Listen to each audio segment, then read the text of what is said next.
ಈ ದೇಹಕ್ಕೆ ಅಂಟಿದ ಸಂಬಂಧಗಳು ಬಿಟ್ಟು ಹೋದಾಗಲೇ ಇಷ್ಟು ಒದ್ದಾಡ್ತೀರಿ ಅಂದರೆ ದೇಹ ಬಿಡಬೇಕಾದ್ರೆ ಹೇಗಿರ್ಬೇಕು ಪರಿಸ್ಥಿತಿ. ಯಾರು ನಮ್ಮನ್ನು ದ್ವೇಷ ಮಾಡಲಿ ಅಥವಾ ಪ್ರೀತಿ ಮಾಡಲಿ, ಪ್ರತಿಯೊಂದು ಕ್ವಾಲಿಟಿ ಇರಬೇಕು, ಕಹಿಯಾದ ಸತ್ಯ. ಆದರೆ ಈ ಸತ್ಯವನ್ನು ಅರ್ಥ ಮಾಡಿಕೊಂಡಷ್ಟು ನಾವು ನೆಮ್ಮದಿಯಾಗಿ ಬದುಕ್ತೀವಿ. ಇವತ್ತೊಂದು 2 ಮಾರ್ಗಗಳನ್ನು, ಪರಿಹಾರವನ್ನು ನಾನು ನಿಮಗೆ ಕೊಡ್ತಾ ಇದ್ದೀನಿ.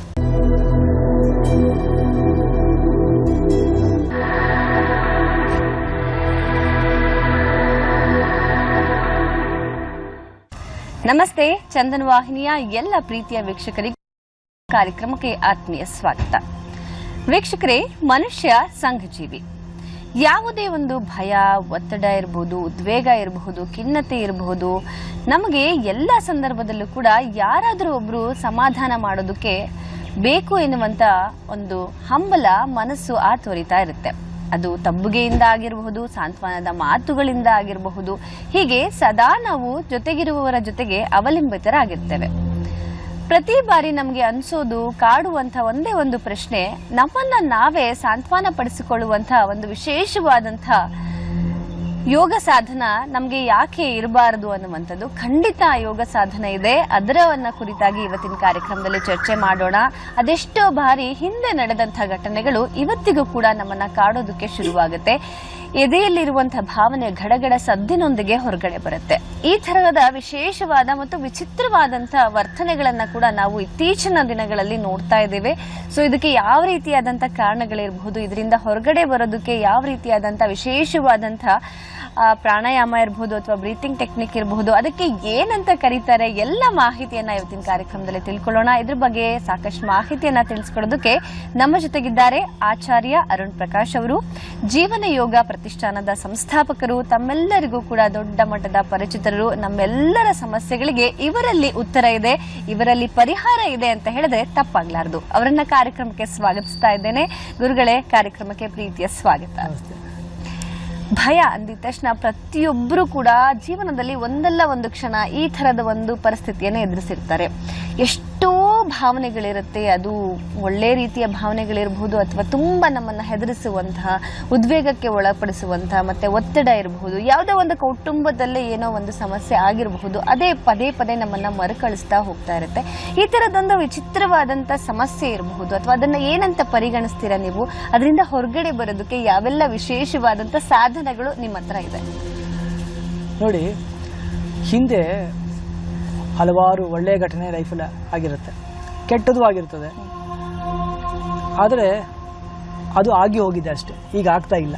ಯಾವತ್ತೋ ಆಗಿದ್ದನ್ನು ಇಟ್ಕೊಂಡು ಇವಾಗ ನಾವು ಒತ್ತಡವನ್ನು, ನೋವನ್ನು ಅನುಭವಿಸ್ತಾ ಇದ್ದೀವಿ ಅಂದರೆ ಅದು ಅವಿವೇಕ. ಹಾಗಾದರೆ ಹೇಗೆ ಹೊರಗೆ ಬರೋದು? ತುಂಬ ಸುಲಭವಾಗಿ ಅವಿವೇಕ ಅಂತ ಹೇಳಿಬಿಟ್ಟೆ ನಾನು. ಆದರೆ ಹೊರಗಡೆ ಬರೋದು ಹೇಗೆ? ಇವತ್ತೊಂದು 2 ಮಾರ್ಗಗಳನ್ನು, ಪರಿಹಾರವನ್ನು ನಾನು ನಿಮಗೆ ಕೊಡ್ತಾ ಇದ್ದೀನಿ. ನೀವೊಂದು ಮಾತು ಹೇಳಿದ್ರಿ, ಯಾರೋ ಬೇಕು ಸಾಂತ್ವನ ಮಾಡಲಿಕ್ಕೆ ಅಂತಲ್ಲ. ಒಂದು ಅರ್ಥ ಮಾಡ್ಕೊಬೇಕು, ನಮ್ಮ ಬದುಕಿಗೆ ಬಂದ ಪ್ರತಿಯೊಂದು ವಸ್ತುವಾಗಲಿ ಸಂಬಂಧವಾಗಲಿ ಒಂದು ವ್ಯಾಲಿಡಿಟಿ ಜೊತೆ ಬರ್ತದೆ. ಅದು ಮುಗಿದ ಮೇಲೆ ನಮ್ಮೊಟ್ಟಿಗೆ ಅದು ಇರೋದಿಲ್ಲ. ಅದು ಒಳ್ಳೇದು ಬರಲಿ ಕೆಟ್ಟದ್ದು ಬರಲಿ, ಯಾರೋ ನಮ್ಮನ್ನು ದ್ವೇಷ ಮಾಡಲಿ ಅಥವಾ ಪ್ರೀತಿ ಮಾಡಲಿ, ಪ್ರತಿಯೊಂದು ಕ್ವಾಲಿಟಿ.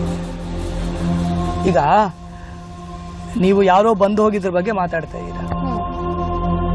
ಈ ದೇಹ ನಾನು ಅಂತ ಅಂದ್ಕೊಳ್ತಾ ಇದ್ದೀವಿ. ಒಂದು ದಿವಸ ಇದನ್ನೇ ನಾವು ಬಿಟ್ಟು ಹೋಗಬೇಕು. ಈ ದೇಹಕ್ಕೆ ಅಂಟಿದ ಸಂಬಂಧಗಳು ಬಿಟ್ಟು ಹೋದಾಗಲೇ ಇಷ್ಟು ಒದ್ದಾಡ್ತೀರಿ ಅಂದರೆ ದೇಹ ಬಿಡಬೇಕಾದ್ರೆ ಹೇಗಿರ್ಬೇಕು ಪರಿಸ್ಥಿತಿ? ನಿಜಕ್ಕೂ ಹೌದು ಅಲ್ವಾ? ಅದರಿಂದ ಪ್ರತಿಯೊಂದು ಸಂಬಂಧ, ವಸ್ತು ಹತ್ರ ಬಂದಾಗ ನಮಗೆ ಆ ಸ್ಪಷ್ಟತೆ ಬೇಕು. ಅದಿಲ್ಲದೆ ನಾನಿಲ್ಲ ಅಥವಾ ಆ ವಸ್ತು ಇಲ್ಲದೆ ನಾನಿಲ್ಲ ಅನ್ನುವ ಪರಿಸ್ಥಿತಿಗೆ ನಾವು ಯಾವತ್ತೂ ನಮ್ಮ ಮನಸ್ಥಿತಿಯನ್ನು ತಗೊಳ್ಕೊಂಡು ಹೋಗ್ಬಾರ್ದು. ನಾವೇ ನಮ್ಮ ದೇಹವನ್ನು ಯಾವ ಬಿಟ್ಟು ಹೋಗ್ತೀವಿ ಯಾರಿಗೆ ಗೊತ್ತಾ? ಹೇಳೋಕ್ಕಾಗಲ್ಲ, ಸಾಧ್ಯನೇ. ಆದ್ದರಿಂದ ಮನುಷ್ಯನಿಗೆ ವಿವೇಕ ಬೇಕು. ನಾನು ಮತ್ತು ನಾನು ಸಂಗ್ರಹ ಮಾಡಿಕೊಂಡದ್ದು. ಯಾವಾಗ ನಾನು ಯಾವುದನ್ನು ಸಂಗ್ರಹ ಮಾಡಿಕೊಳ್ತೇನೆ, ಅದು ವಸ್ತು ಇರಲಿ, ಸಂಪತ್ತಿರಲಿ, ಸಂಬಂಧಗಳಿರಲಿ, ಅದು ನಾನಲ್ಲ ಎಂಬ ಪರಿಜ್ಞಾನ ಇರಬೇಕು. ಅದು ಯಾವತ್ತೂ ನಮ್ಮನ್ನು ಒಂದು ದಿವಸ ಬಿಟ್ಟು ಹೋಗುತ್ತೆ ಅನ್ನುವ ಸ್ಪಷ್ಟತೆ ನಮಗೆ ಇರಬೇಕು. ಕಹಿಯಾದ ಸತ್ಯ. ಆದರೆ ಈ ಸತ್ಯವನ್ನು ಅರ್ಥ ಮಾಡಿಕೊಂಡಷ್ಟು ನಾವು ನೆಮ್ಮದಿಯಾಗಿ ಬದುಕ್ತೀವಿ. ಅದನ್ನು ಒಪ್ಪಿಕೊಳ್ಬೇಕು ಅಷ್ಟೇ, ಬೇರೆ ಮಾರ್ಗ ಇಲ್ಲ. ಆದ್ದರಿಂದ ಇನ್ನೊಬ್ರು ಯಾರೋ ಬಂದು ನನ್ನನ್ನು ಕಾಪಾಡಬೇಕು, ಇನ್ನೊಬ್ರು ಯಾರೋ ಬಂದು ನನ್ನನ್ನು ಸಾಂತ್ವನ ಮಾಡಬೇಕು ಅನ್ನೋದು ದೌರ್ಬಲ್ಯ. ನೀವಿದ್ರೂ ಸಂತೋಷವಾಗಿರ್ತೀನಿ, ಇಲ್ಲ ಅಂದರೆ ಇನ್ನೂ ಸಂತೋಷವಾಗಿರ್ತೀನಿ ತಾವಿರಬೇಕು. ಅಂದರೆ ಒಬ್ಬರ ಒಟ್ಟಿಗೆ ಇರೋದಕ್ಕೂ ನೀವಿಲ್ಲದೆ ನಾನಿಲ್ಲ ಅನ್ನೋದಕ್ಕೂ ತುಂಬ ವ್ಯತ್ಯಾಸ ಇದೆ. ಯಾವಾಗ ನಾವು ಈ ಮನಸ್ಥಿತಿಗೆ ಹೋಗ್ತೀವಿ, ಆ ವಸ್ತು ಇದ್ದಾಗ ನಿಮಗೆ 10% ಖುಷಿ ಕೊಟ್ಟಿದ್ರೆ ಬಿಟ್ಟೋದಾಗ 100% ದುಃಖ ಕೊಡುತ್ತೆ. ಖಂಡಿತ. ಆದ್ದರಿಂದ ಇದೊಂದು ವಿವೇಕ ತುಂಬ ಮುಖ್ಯ. ಯಾವುದು ಶಾಶ್ವತವಲ್ಲ. ಇನ್ನೊಬ್ರು ಇದ್ರೆ ಸಂತೋಷವಾಗಿರ್ಬೇಕು, ಆದರೆ ನನ್ನ ಸಂತೋಷಕ್ಕೆ ಅವರು ಕಾರಣ ಅಂದಾಗ ಸಮಸ್ಯೆ. ಯಾವತ್ತೂ ಸಮಸ್ಯೆ ಬರೋದಿಲ್ಲೇ. ನಮ್ಮ ಸಂತೋಷಕ್ಕೆ ಇನ್ನೊಬ್ರು ಏನೋ ಮಾಡಬೇಕು ಅಂತ ಬಯಸ್ತೀವಲ್ಲ, ಅದು ಆಗ್ಲಿಕ್ಕೆ ಸಾಧ್ಯವೇ ಇಲ್ಲ. ಎಷ್ಟೋ ಬಾರಿ ನಾವು ಹೇಳ್ತೇವೆ, ಇವರಿಂದ ನನ್ನ ಜೀವನ ಹಾಳಾಯ್ತು, ಅಥವಾ ಈ ಪರಿಸ್ಥಿತಿಯಿಂದ ನಾನು ಹೀಗಾಗ್ಬಿಟ್ಟೆ, ಅಥವಾ ಅಂಥದ್ದೊಂದು ಘಟನೆ ನಡೀತು, ನಾನು ಈ ತರ ಬದುಕ್ತಾ ಇದ್ದೀನಿ ಅಂತ ಅದ್ರೊಳಗೆ ಮುಳುಗಿರ್ತೇವೆ. ಆ ಘಟನೆ ಅಷ್ಟು ನಮ್ಗೆ ಇಷ್ಟೇ ವಿಷಯ. ಇಲ್ಲಿ ಬೆಂಕಿ ಇದೆ, ನೀವೇ ಕೈಗೆ ಬೆಂಕಿ ಇಟ್ರೆ ಏನಾಗುತ್ತೆ? ಸುಡುತ್ತೆ. ನಾನು ತಗೊಂಡೋ ನಿಮ್ ಕೈ ತಗೊಂಡು ಬೆಂಕಿಗೆ ಇಟ್ರೆ ಏನಾಗುತ್ತೆ? ಸುಡುತ್ತೆ. ವ್ಯತ್ಯಾಸ ಇದೆ ಸುಡೋದ್ರಲ್ಲಿ. ಈಗ ನಾನ್ ನಿಮ್ ಕೈಯಿಂದ ತಗೊಂಡು ಬೆಂಕಿಗೆ ಇಟ್ರು ನಿಮ್ ಕೈಯೇ ಸುಡೋದು, ನೀವೇ ಇಟ್ರು ನಿಮ್ ಕೈಗೆ ಸುಡೋದು. ನನ್ನ ಕೈ ಸುಡೋದು ನನ್ನ ವಿವೇಕ ಇರ್ಬೇಕು ತಾನೆ. ಇನ್ನೊಬ್ರು ನೋವು ಮಾಡಿದ್ರು ನಂಗೆ ನೋವಾಗೋದು, ನಾನೇ ನೋವು ಮಾಡ್ಕೊಂಡ್ರು ನಂಗೆ ನೋವಾಗೋದು, ಇನ್ನೊಬ್ರಿಂದ ಲಾಸ್ ಆದ್ರೂ ನಂಗೆ ಲಾಸ್ ಆಗೋದು, ನಾನೇ ಅವಿವೇಕದಿಂದ ಲಾಸ್ ಮಾಡ್ಕೊಂಡ್ರು ನಂಗೆ ಲಾಸ್ ಆಗೋದು. ಹಾಗಾದ್ರೆ ಏನ್ ಮಾಡ್ಬೇಕು? ನಾನು ಎಚ್ಚರಿಕೆಯಿಂದ ಇರ್ಬೇಕು. ಇನ್ನೊಬ್ರಿಂದ ಆದ್ರೂ ನನ್ನಿಂದ ಆದ್ರೂ ಆಗೋದು ನನಗೆ ಅಲ್ವಾ? ಹಾಗಾದ್ರೆ ಹೇಗೆ ನಮ್ಮನ್ನ ನಾವೇ ಸಮಾಧಾನ ಪಡ್ಕೊಳ್ಳೋದು, ನಮ್ಮನ್ನ ನಾವೇ ಒಳ್ಳೆಯ ಸ್ಥಿತಿಯಲ್ಲಿ ಇರೋದು, ನಮ್ಮನ್ನ ನಾವೇ ಪ್ರೀತಿಸೋದು? ನಮ್ಮನ್ನ ಈಗ ಎಲ್ರು ಸೆಲ್ಫ್ ಲವ್ ಪದ ಬಳಸ್ತಾರೆ. ಏನ್ ಲವ್ ಮಾಡ್ತಿಲ್ಲ? ಏನ್ ಲವ್ ಮಾಡೋದು ಅಂದ್ರೆ ಯಾವ ಲವ್ ಮಾಡ್ತೀರಾ? ಏನ್ ಲವ್ ಮಾಡ್ತೀರಿ? ಸೆಲ್ಫ್ ಅಂದ್ರೆ ನಿಮ್ ಭಾವನೆ ಲವ್ ಮಾಡ್ತೀರಿ. ಅದಕ್ಕೆ ನಮ್ಮ ಯೋಗದ ಪದದಲ್ಲಿ ಯಾಕೆ ನನಗಂತೂ ಅರ್ಥ ಸಿಕ್ಕಿಲ್ಲ, ಎಲ್ಲ ಜ್ಞಾನಿಗಳಿದ್ರೆ ಅರ್ಥ ಕೊಡ್ಬೋದು. ನಮ್ಮಲ್ಲಿ ಏನಿದೆ ಅಂದ್ರೆ ಆತ್ಮ ಜ್ಞಾನ ಆನಂದ. ನಾನ್ ಲವ್ ಮಾಡೋದಲ್ಲ, ನಾನೇ ಆನಂದದ ಸ್ವರೂಪ. ಯಾಕೆಂದ್ರೆ ಅಗೇನ್ ಹೊರಗಿಂದ ಬಂದದ್ದು ನಮ್ಮದೇ. ನೀವು ಹೊರಗಿಂದ ಆನಂದವನ್ನ ಕಟ್ಕೊಳ್ತಾ ಇದ್ದೀರಿ, ಹೊಸ ನಿಮ್ಮನ್ನು ಬಿಟ್ಟು ಹೋಗ್ತದೆ ಅಂತ ಅರ್ಥ. ಸೊ ಯೋಗದ ಸಮಾಧಿ ಅವಸ್ಥೆ ಅಂದ್ರೆ ಬೇರೆ ಏನೂ ಅಲ್ಲ. ನನ್ನ ಜ್ಞಾನಕ್ಕೆ, ನನ್ನ ಆನಂದಕ್ಕೆ ಇನ್ನೊಬ್ಬರ ಹಂಗಿಡಿದ ಅವಸ್ಥೆಯೇ ಸಮಾಧಿ. ಅಂದ್ರೆ ನನ್ನ ಜ್ಞಾನದ ಆನಂದದ ಅನುಭವ ನಂಗೆ ಬರ್ತಾ ಇದೆ, ಅದನ್ನ ಹೊರಗಿಂದ ಹುಡುಗ ಇನ್ಸೆಕ್ಯೂರ್ ಆಗ್ತಾ ಹೋಗ್ತೀವಿ, ಅಭದ್ರತೆ ಕಾಡ್ತಾ. ಹಾಗಾದ್ರೆ ಹೇಗೆ ಬರೋದು ಅಂತ ಈಗ ನೋಡಿ. ನಮಗೆ ಭಯ, ಆತಂಕ ಆಯ್ತು, ಎದೆ ಗುಡು ಆಗುತ್ತೆ, ಅಥವಾ ಪ್ಯಾನಿಕ್ ಆಗುತ್ತೆ ಅಂದಾಗ ಎದೆ ಡಬ ಡಬ ಡಬ ಡಬ ಬಡ್ಕೊಳ್ಳುತ್ತದೆ. ಯೋಗದಲ್ಲಿ ಒಂದಾ ಖಾಲಿ ಅನಿಸುತ್ತೆ, ಅಥವಾ ಭಾರ ಅನಿಸ್ತದೆ, ಅಥವಾ ಲಬ್ ಡಬ್ ಡಬ್ ಲಬ್ ಹೊಡ್ಕೊಳ ಈ ಜಾಗನೇ ಆಗೋದು. ಅದಕ್ಕೆ ಗೊತ್ತು ಒಂದು ಕ್ರಿಯೆ ಹೇಳ್ಕೊಡ್ತೀನಿ. ಇದು ಮಾಡಿದ ಕೂಡಲೇ ನಿಮ್ಗೆ ಒಂಥರ ಸ್ವಾನ ಬರುತ್ತೆ. ಆ ಟೈಮಲ್ಲಿ ಹೇಳ್ಬೇಕಾದ್ರೆ ಕೂತ್ಕೊಂಡು ನಿಂತ್ಕೊಂಡು ಮಾಡ್ಬೋದು. ಈ ಕೈ ಬೆನ್ನ ಮೃದುವಾದ ಭಾಗ ಇದೆಯಲ್ಲ, ಈ ಭಾಗವನ್ನು ಬೇಕು. ಈ ಭಾಗ ಮಗುವನ್ನ ಮುಟ್ಟಿದ್ರೆ ಹೇಗೆ ಮುಟ್ತೀರಿ, ಅಷ್ಟು ಪ್ರೀತಿಯಿಂದ ಮುಟ್ಟಬೇಕು, ಅಷ್ಟು ಮೃದುವಾಗಿ ನಿಮ್ಮ ಹೃದಯವನ್ನ, ಈ ಎದೆಯ ಭಾಗವನ್ನ ಮುಟ್ಕೊಳ್ಬೇಕು. ನಿಧಾನ ಹೀಗೆ ಮಾಡ್ತಾ ಇರ್ಬೇಕಾದ್ರೆ ಮುಖದಲ್ಲಿ ಹೀಗೆ ನಿಧಾನ ಮಂದಹಾಸ ಬರಬೇಕು. ನಿಮ್ಮ ಹಣೆ ಇಲ್ಲೆಲ್ಲ ರಿಲ್ಯಾಕ್ಸ್ ಮಾಡಬೇಕು.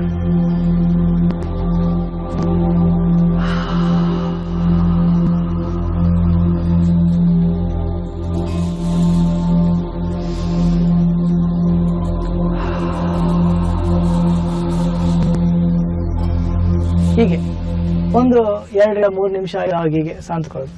ಇದಾದ್ಮೇಲೆ ನಿಮ್ಗೆ ಹೇಗೆ ಅನುಕೂಲವೋ ಹಾಗೆ, ಯಾವ ಕೈ ಮೇಲೆ ಹೋಗುತ್ತೋ ನಿಮ್ಗೆ ಯಾವ್ದು ಅಭ್ಯಾಸ ಇದೆಯೋ ಅದು. ಈಗ ಬಲಗೈನ ಇಟ್ಕೊಳ್ಳಿ. ಹೀಗೆ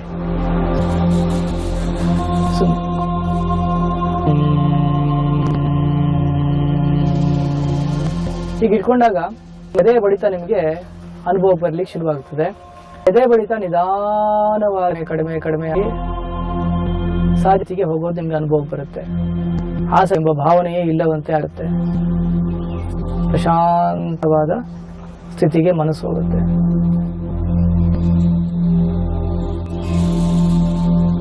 ಒಂದು ರೋಮಾಂಚನದ ಅನುಭವ ನಿಮಗೆ ಆಗ್ಲಿಕ್ಕೆ ಶುರುವಾಗುತ್ತೆ. ನಿದ್ದೆ ಬರಲ್ಲ, ಭಯ ಆಗತ್ತೆ, ಆತಂಕ ಆಗತ್ತೆ. ಎಲ್ಲ ಇದನ್ನು ಮಾಡಿ ತಕ್ಷಣ ನಿಮಗೆ ಒಂದು ಸಾಂತ್ವನ ನಿಮಗೆ ಸಿಗ್ಲಿಕ್ಕೆ ಶುರುವಾಗುತ್ತೆ. ಎಲ್ಲ ಆದಮೇಲೆ ಒಂದೇ ಸರಿ ಕೈಯನ್ನು ತೆಗಿಬಾರ್ದು, ನಿಧಾನವಾಗಿ ತೆಗೆದು ಕೈಯನ್ನ ನಿಮ್ಮ ಹೃದಯಕ್ಕೆ ಕೈ ಇಟ್ಕೊಳ್ಬೇಕು. ಉಸಿರನ್ನೇ ಗಮನಿಸಬೇಕು. ಅದರಿಂದ ನಿಧಾನವಾಗಿ ಕೈಯನ್ನು ಹಿಂದಕ್ಕೆ ತಗೋಬೇಕು. ತುಂಬ ನಿಧಾನವಾಗಿ ಹೀಗೆ ನಿಧಾನವಾಗಿ ತೆಗೆದುಕೊಂಡು ಎರಡೂ ಕೈಗಳನ್ನು ಹೀಗೆ ಉಜ್ಜಬೇಕು.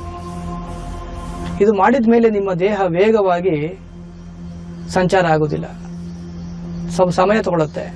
ಕೈಯೆಲ್ಲ ಭಾರ ಹಗೂರ ಆಗಿರುತ್ತೆ. ಎರಡು ಕೈಗಳನ್ನು ಹೀಗೆ ಉಜ್ಜಿಕೊಂಡು ನಿಮ್ಮ ಕೈಯನ್ನು ಇಟ್ಟು ನಿಧಾನವಾಗಿ ಕೈ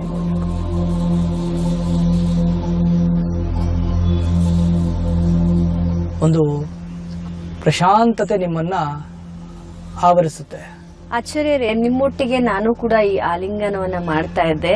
ಪ್ರಸ್ತುತ ಪರಿಸ್ಥಿತಿನಲ್ಲಿ ನಾನು ಎಲ್ಲಿದ್ದೀನಿ ಅನ್ನೋದ್ರ ಬಗ್ಗೆ ಯೋಚನೆ ಇರಲಿಲ್ಲ ಒಂದು, ಮತ್ತೆ ನಾನು ಯಾವುದೋ ಬೇರೆ ಪ್ರಪಂಚಕ್ಕೆ ಹೋಗಿದ್ದೆ ಅನ್ನುವಂತ ಭಾವನೆ ಅಂತೂ ನನ್ನ ಹಿಡಿದಿಟ್ಕೊಂಡಿತ್ತು. ನೀವು ಹೇಳುತ್ತಿದ್ದ ಪ್ರತಿಯೊಂದು ಕೈಯನ್ನ ನಿಧಾನವಾಗಿ ತೆಗಿರಿ, ಕೈಗಳನ್ನ ಉಜ್ಜುವಾಗ ಭಾರ ಆಗತ್ತೆ, ಇದೆಲ್ಲವನ್ನು ನಾನು ಫೀಲ್ ಮಾಡಿದೆ. ಈ ಎಲ್ಲ ಆಲಿಂಗನ ಮಾಡಿದ ನಂತರ ಯಾವ ತರ ಭಾವನೆ ನಮ್ಮಲ್ಲಿ ಸ್ಥಿರವಾಗುತ್ತೆ? ಅದೇ, ನನ್ನ ಆನಂದಕ್ಕೆ ಇನ್ನೊಬ್ಬರು ಬೇಕು ಅಂತ ಅನ್ಸೋದಿಲ್ಲ ಒಂದು. ಎರಡನೇದು ಒಂದು ಪ್ರಶಾಂತತೆ ನಿಮಗೆ ಆವರಿಸ್ಲಿಕ್ಕೆ ಸ್ಟಾರ್ಟ್ ಆಗುತ್ತೆ. ಈಗ ನೀವು ತಾಯಿಯಾಗಿದ್ರೆ ಒಂದು ಮಗು ನಿಮ್ಮನ್ನು ಆಲಿಂಗನೆ ಮಾಡಿದ್ರೆ ಏನು ಖುಷಿ ಸಿಗುತ್ತಲ್ಲ, ಆಲಿಂಗನ ನಿಧಾನ 1-1.5 ನಿಮಿಷ ಅದು ಜಾಸ್ತಿ ಆಗ್ತಾ ಹೋದಾಗೆ ಒಂಥರ ಟ್ರಾನ್ಸ್ ಸ್ಟೇಟಿಗೆ ಮನ್ಸು ಹೋಗುತ್ತೆ. ಗಮನಿಸಿದಿರ? ಗೊತ್ತಿಲ್ದೇನೆ ಮೈ ಮರೀತದೆ, ಮೈ ಮರಿತಾ ಹೋಗುತ್ತೆ. ನೀವು ನಿಮ್ಮನ್ನ ಆಲಿಂಗನ ಮಾಡಿ ಅಂತ ಅನ್ಸೋದಿಲ್ಲ. ಅದನ್ನ ಎಕ್ಸ್ಪ್ಲೈನ್ ಮಾಡಕ್ಕಾಗಲ್ಲ, ಹೌದು. ನಿಜವಾಗ್ಲೂ ಯಾರಿಗೆಲ್ಲ ಒಂಟಿತನದ ಒಂದು ಸಮಸ್ಯೆ ಇದೆ, ಒತ್ತಡಕ್ಕೆ ಒಳಗಾಗಿದ್ದೀರಾ, ನಿಮ್ಗೆ ಅಥವಾ ನಿಮ್ಮ ಸಂಗಾತಿಗಿರ್ಬಹುದು ಅಥವಾ ನಿಮ್ಮ ಕುಟುಂಬದವರಿಗಿರ್ಬೋದು, ಸ್ನೇಹಿತರಿಗಿರ್ಬೋದು, ಯಾವುದೋ ಒಂದು ವಿಚಿತ್ರವಾದಂತ ಭಾವನೆ ಕಾಡ್ತಾ ಇದೆ, ವರ್ತನೆ ಜಾಸ್ತಿ ಆಗ್ತಾ ಇದೆ ಅಂತ ಹೇಳಿದ್ರೆ ಈ ಒಂದು ಸಂಪೂರ್ಣವಾದಂತ ಆಲಿಂಗನ ಇರಬಹುದು, ಟ್ಯಾಪಿಂಗ್ ಟೆಕ್ನಿಕ್ ಇರ್ಬೋದು, ಈಗ ತಾನೇ ಆಚಾರ್ಯರು ನಮ್ಗೆ ತಿಳಿಸ್ಕೊಟ್ರು.